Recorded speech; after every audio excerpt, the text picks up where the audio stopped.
Bueno, damos inicio al segundo módulo donde vamos a hablar sobre la parte oftalmológica de la retinopatía del prematuro.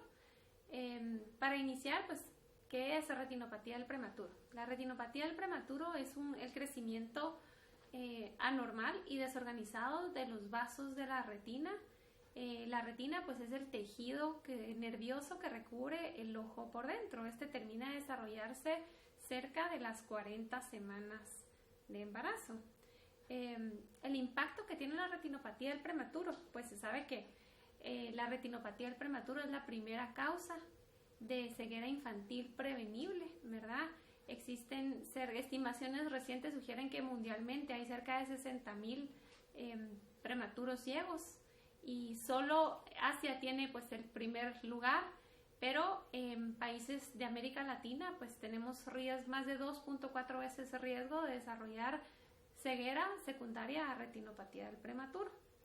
¿Qué nos hace más propensos a desarrollar estas cegueras por retinopatía del prematuro? Pues el pobre cuidado neonatal, no contar con el equipo, ¿verdad? Y las herramientas para poder brindar atención adecuada a los prematuros.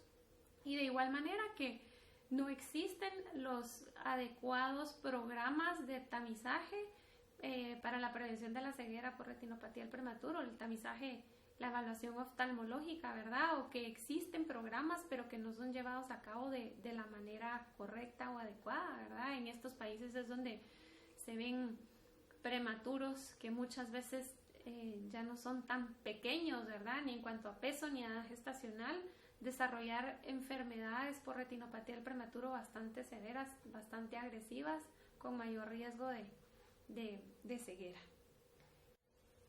Han habido 3 grandes epidemias por retinopatía del prematuro. La primera cerca de los años 40-50 en Estados Unidos y países de Europa occidental, donde se empezó a usar el oxígeno al 100%, ¿verdad? Oxígeno no controlado. Luego, pues la segunda epidemia siempre en estos países, ¿verdad? Países industrializados, Estados Unidos, Europa, donde ya se vio pues una mayor sobrevivencia de infantes prematuros, ¿verdad? Ya cerca en los años 90 pues ya fue que se inició con el tratamiento, ¿verdad? Se describió primero el CryoRob, donde el tratamiento de elección era con crioterapia o con frío, ¿verdad? Y luego pues ya se aprobó el tratamiento con láser, ¿verdad? Que actualmente sigue siendo el estándar de oro para el tratamiento de retinopatía del prematuro. Cerca de los años 90, cuando ya fue aprobado el tratamiento con láser, inicia la tercera gran epidemia y en la cual todavía pues 30 años después seguimos, ¿verdad? Que inició generalmente en países de América Latina, inicialmente, ¿verdad? Luego Asia y actualmente en países de África y también en países de América Latina, sobre todo pues en áreas rurales, digamos, donde no se cuenta con tratamientos o programas de tamizaje para retinopatía del prematuro y como mencionábamos, donde el cuidado neonatal todavía no es el adecuado. Solo la mitad de los pacientes con una retinopatía del prematuro en el mundo recibió su tratamiento de manera adecuada y temprana. Solo la mitad de estos y 60% de los pacientes que acuden a escuelas para ciegos fueron pacientes que desarrollaron retinopatía del prematuro y no fueron tratados y por lo tanto quedaron ciegos. Bueno, ¿cómo es el desarrollo de los vasos de la retina?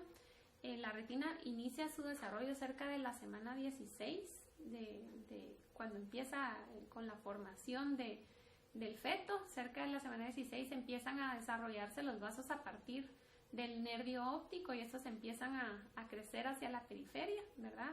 Cerca de la semana 30, al final de la semana 36 terminan de desarrollarse los vasos en la retina del lado nasal y cerca de la semana 40 a 42 termina de desarrollarse los vasos en la retina temporal, la ora serrata, que es el área pues, más periférica de la retina.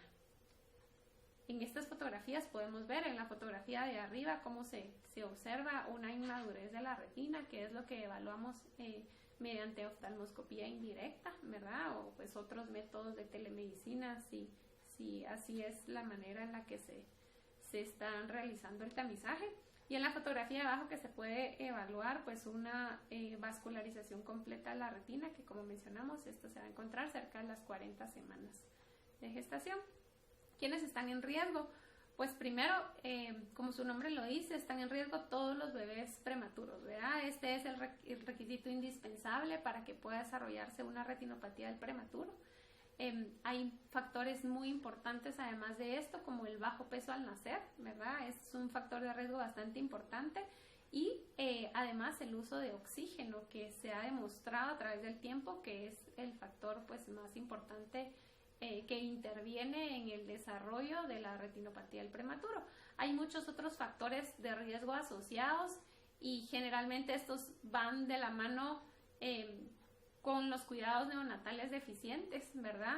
El uso de transfusiones, esteroides postnatales, que haya un deficiente aumento del peso postnatal, pacientes que han desarrollado, que desarrollan apnea, sepsis, el uso de surfactantes, la genética también juega un papel bastante importante, el sexo masculino, ¿verdad? Es un factor importante en el desarrollo de retinopatía del prematuro. El papel que juega el oxígeno entonces en la retinopatía del prematuro, sabiendo que este pues es el factor de riesgo digamos más importante, fuera de tomando en cuenta que tiene que ser un bebé prematuro como el requisito indispensable, ¿verdad? Se sabe que intraútero el ambiente son condiciones de hipoxia, ¿verdad? En las condiciones para que haya el desarrollo normal de la retina, pues vamos a tener una presión arterial de oxígeno intraútero de 24 a 40 milímetros de mercurio. La saturación de oxígeno a este nivel es de 65 al 80%. Y pues este es el sitio y ambiente de desarrollo, remodelación y diferenciación de los vasos retinales normales. ¿Cómo es que se desarrolla la retinopatía del prematuro? La retina pues es el tejido que percibe la luz y se encuentra en la parte interna del ojo. Es una red compleja de fotorreceptores y células neuronales. En ojos sanos, cuando la luz entra al ojo, las células retinales convierten la luz en impulsos eléctricos que viajan por el nervio óptico hacia estructuras en el cerebro donde se interpretan las imágenes. Mientras las estructuras retinales continúan en la diferenciación y maduración, comienzan a requerir oxígeno. Esto estimula el crecimiento de los vasos sanguíneos para empezar a crecer hacia la periferia desde el nervio óptico, cerca de las 12 a las 14 semanas de gestación. El desarrollo de estos nuevos vasos se estimula y se controla por factores de crecimiento. Algunos de estos pues, son producidos por la madre y otros son producidos en la retina por el ojo del bebé, como lo es el factor de crecimiento endotelial vascular o el VEGF. Los vasos completan su crecimiento y alcanzan la hora serrata cerca del término, o sea, las 40 semanas de gestación, y proveen los nutrientes y el oxígeno requerido por la retina para poder funcionar. Los bebés que nacen de manera prematura antes de las 37 semanas de gestación tienen estos vasos de la retina inmadura, por lo que se encuentran en riesgo de desarrollar retinopatía del prematuro. Luego que un bebé nace de manera prematura, el primer signo del desarrollo de la ROP es que los vasos de la retina dejan de crecer hacia afuera. Esto es más probable que pase si el bebé se le brinda mucho oxígeno en las primeras horas, días o semanas de vida, o si existen otros factores de riesgo asociados, como por ejemplo la sepsis. Cuando esto sucede, pues es un signo importante que el ojo en crecimiento se encuentra en hipoxia.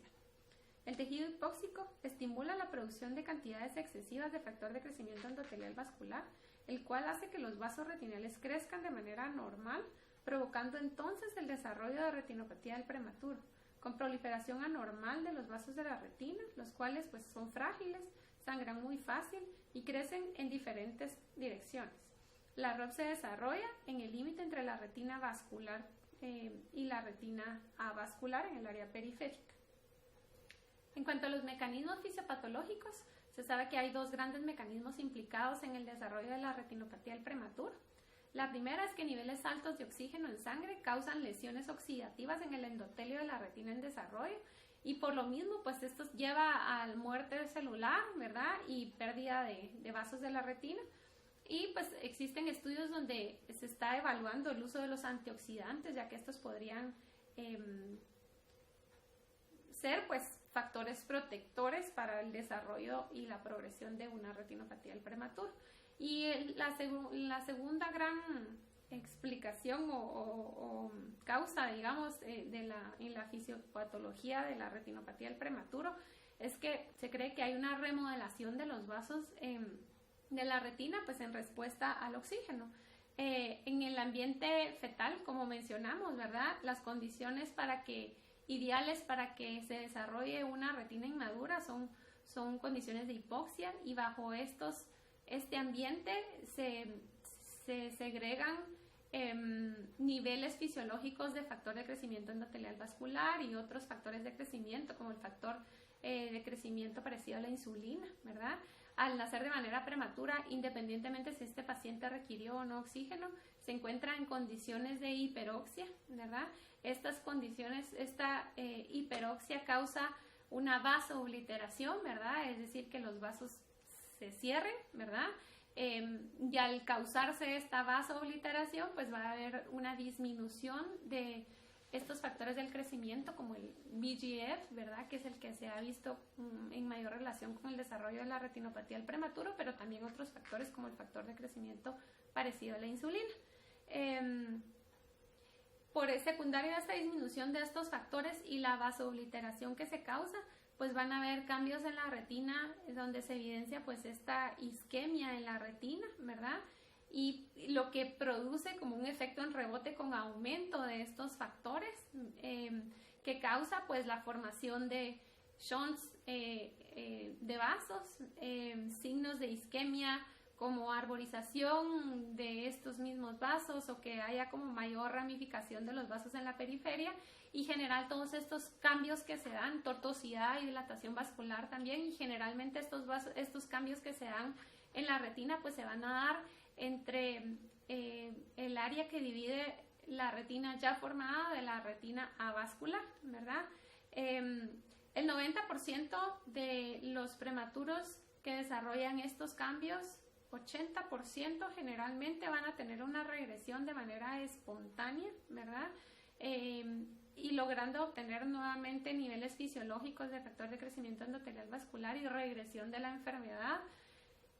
Pero hay un 20% de los pacientes que puede progresar y ocasionar pues la formación de vasos anormales o neovascularización de la retina, generando tracción en la retina ya formada, lo que puede ocasionar un desprendimiento de retina y ceguera de manera irreversible. Bueno, más allá de lo que se conoce en fisiopatología y los cambios de los vasos en la retina, pues se sabe que sí se inducen cambios en esta misma retinopatía en cuanto a grosor de las capas de la retina, pacientes que fueron sometidos a cambios muy bruscos en cuanto al uso de oxígeno. Estos pues han sido estudios experimentales que se hicieron con ratas albinas, donde se variaba el oxígeno de 50 a 10 durante 14 días. En estos pues se vieron que estos pacientes, a diferencia de los controles que no fueron expuestos a oxígeno, y las ratas donde fueron expuestos 14 días a un mismo nivel de oxígeno, 75%, pues los que tuvieron variaciones bruscas de los niveles de oxígeno desarrollaron cambios más severos en cuanto a grosor de la retina, ¿verdad? Y de igual manera, en cuanto a la respuesta que presentaron estos pacientes a nivel de a estímulos visuales, ¿verdad? Respuestas de las células neuronales. Entonces, pues, de igual manera queda demostrado que es importante, si el paciente requiere el uso de oxígeno, que este sea de una manera controlada y estar evitando pues los cambios bruscos en el uso de oxígeno. En cuanto a la clasificación de la retinopatía del prematuro, la clasificación internacional de la ROP divide a la retina según su localización, según su extensión y según su estadificación.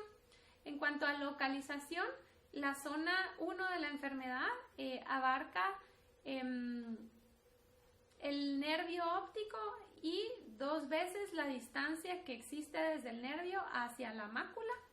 Esto es lo que abarca la zona 1, y es lo que inicia el desarrollo de la retina, y cuando vemos retinopatías a este nivel, pues sabemos que eso van a ser retinopatías mucho más agresivas, ¿verdad?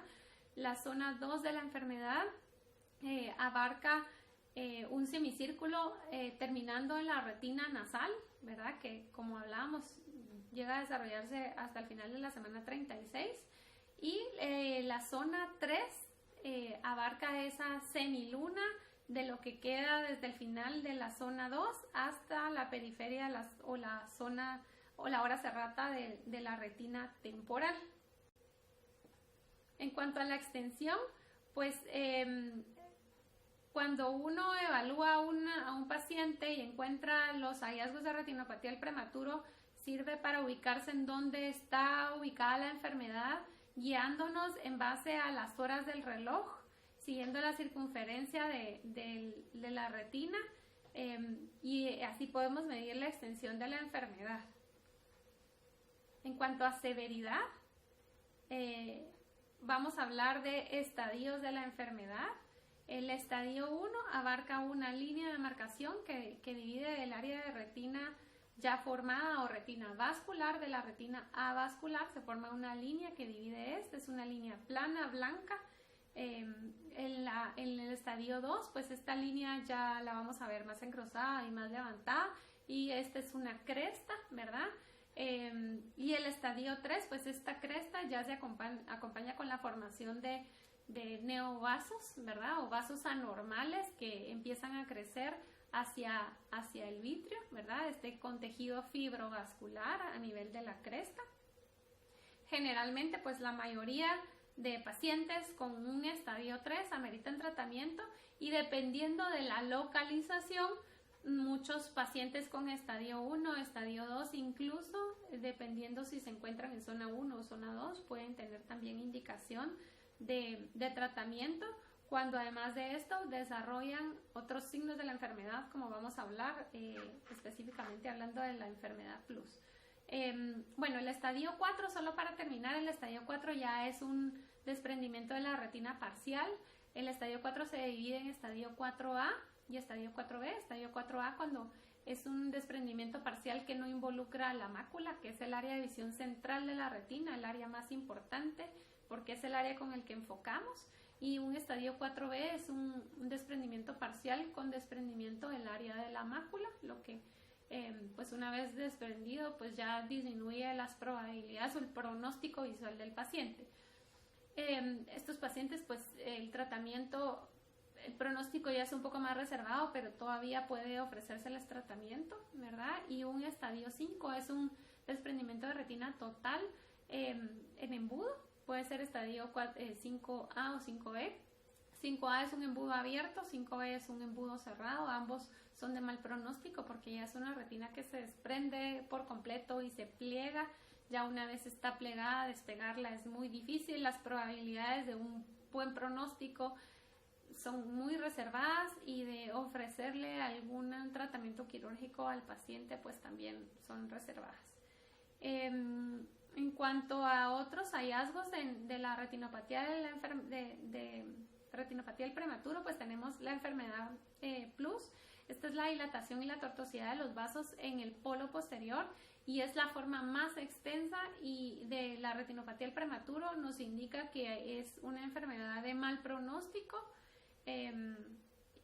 y esto cambia en muchos parámetros el requerir tratamiento o no, ¿verdad? En un paciente con retinopatía del prematuro. La retinopatía del prematuro agresiva posterior, como su nombre lo indica, es una enfermedad bastante agresiva que se desarrolla en el polo posterior, o sea, zona 1, ¿verdad? O zona 2 posterior, y generalmente son retinopatías que avanzan de manera muy rápido, que no respetan estadios ni tiempos, y que ameritan un tratamiento de manera agresiva, ¿verdad? Muchas veces no responden también al láser, y estos pacientes pues pueden ser aptos a otros tipos de tratamientos, como el uso de antiangiogénicos. Muchas gracias.